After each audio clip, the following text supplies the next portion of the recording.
magbabago, puro ganun na lang. Kadasal ko manalo siya. Masubukan naman natin. Baka bigay ng Panginoon pagkalooban ng Diyos na manalo yan. Pogi siya? Hindi. Tinako ko sa pogi. Panloob na kailangan malinis ang puso ko. Kaya siya nakarating doon sa maganda. Kasi malinis ang hangarin niya sa taong bayan. Siya ang pag-asa natin ng Maynila. Pagkalooban ng Diyos na manalo siya. Dahil nasa kanya na ang taong mayaman na. Hindi na matututong hamuraot pa.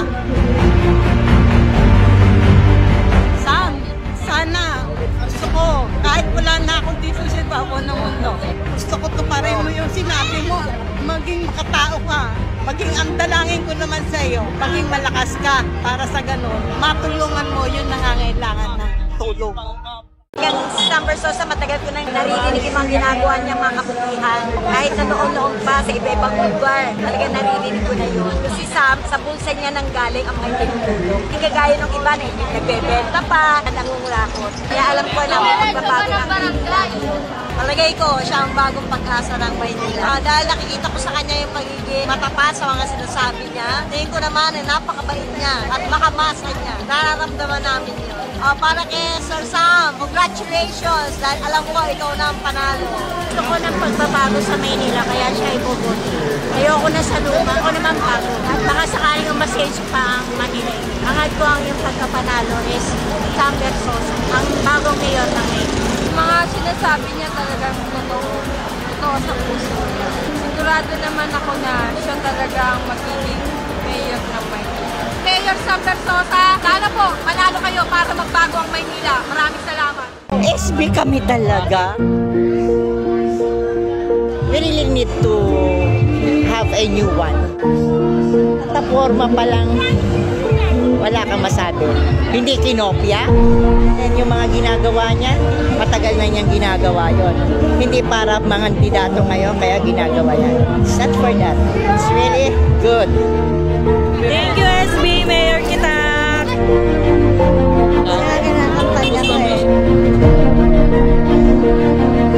Palubog na tayo eh. Siyempre kailangan may mabago.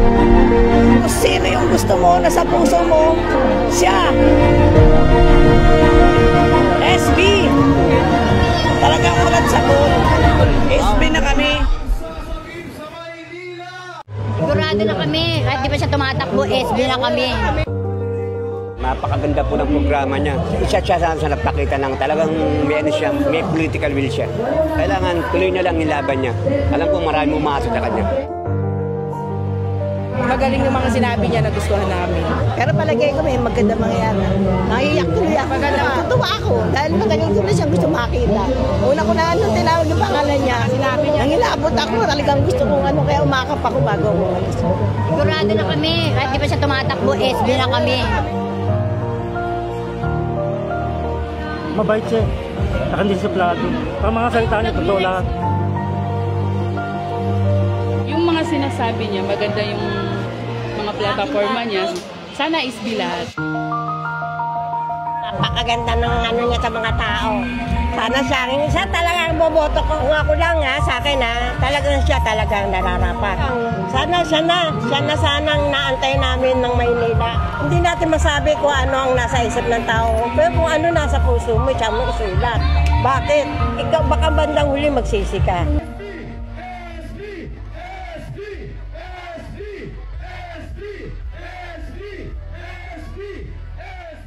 Dito sa lugar namin sa Laylayan, walang nag-aasikaso. Sa sobrang pagmamahal namin sa iyo, binabaan namin itong lugar na ito.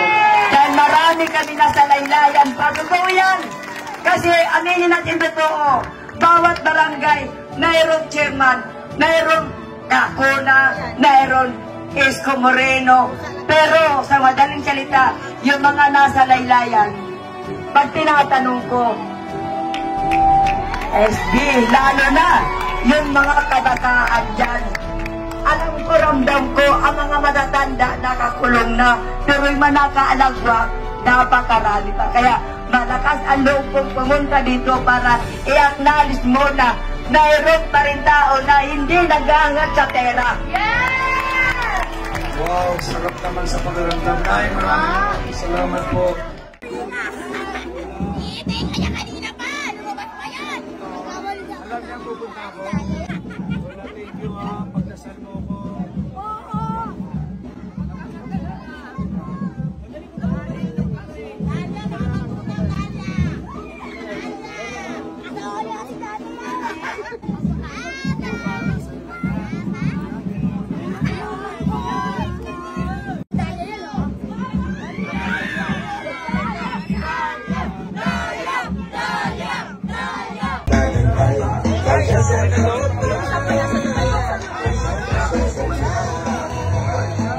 Election na ni nanay. Pumili talaga si ate. Kukolek na. Wow.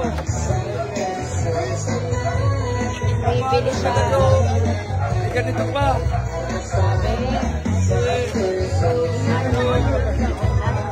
Kukolek ka ba? Meron pa yung dalawa eh, kulay pink at saka puti.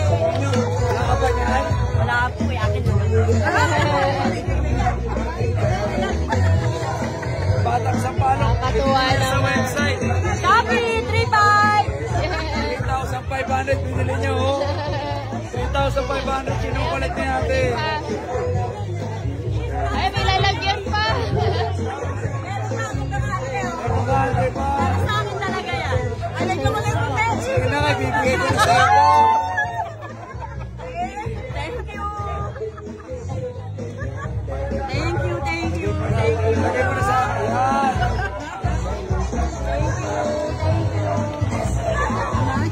Nagyaran siya, oh. Wow.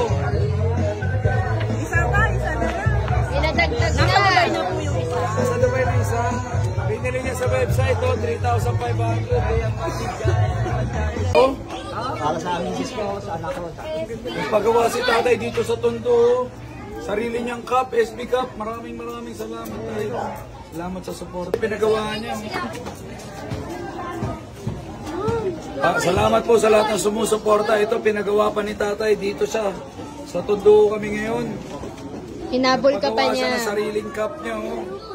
Hindi ito yung sarili ko ha, pero salamat tayo. Yan ang totoong suporta. Nandito kami sa Tondo, suporta ni tatay. Pagawa siya ng sarili niyang cup. Maraming salamat sa suporta mo tayo ha. Support po kayo ng mga Christian community. Christian community, salamat po. Salamat po. ha. Nakikita ko sa Facebook, saludo ko sa'yo. Thank you, Pampay. Sana, yung kasalita mo sa mga presidente, matupad sa kalaan.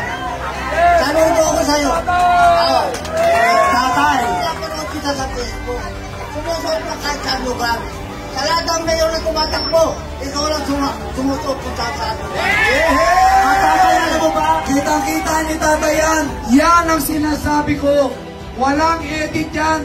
Lahat ng ginagawa ko nakikita nyo. Open book ang buhay ko. Yung sinabi ko mamimigay ako ng libo-libong kabuhayan, ginawa ko na yan. Pinapanood na nga ni tatay sa Facebook, pati sa TRSP. Kaya nga hiniling nyo yung tulong ko eh. Kasi gusto nyo, yung ginagawa ko sa Luzon, Visayas, Mindanao, gawin ko dito sa Maynila. Quiapo, Pandakan, bawat lugar, halos pinapaiyak ako dahil sa dami ng umasa. Marinig? Isa lang ang sasabihin ko sa Sosa!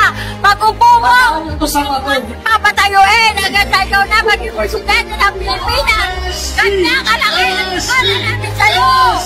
Panalo ka sa Mayor! Papangalan ko kayo. Huwag kayong kabahan. Good luck! Marami ako kung nakaban sa buhay ko. May nanalo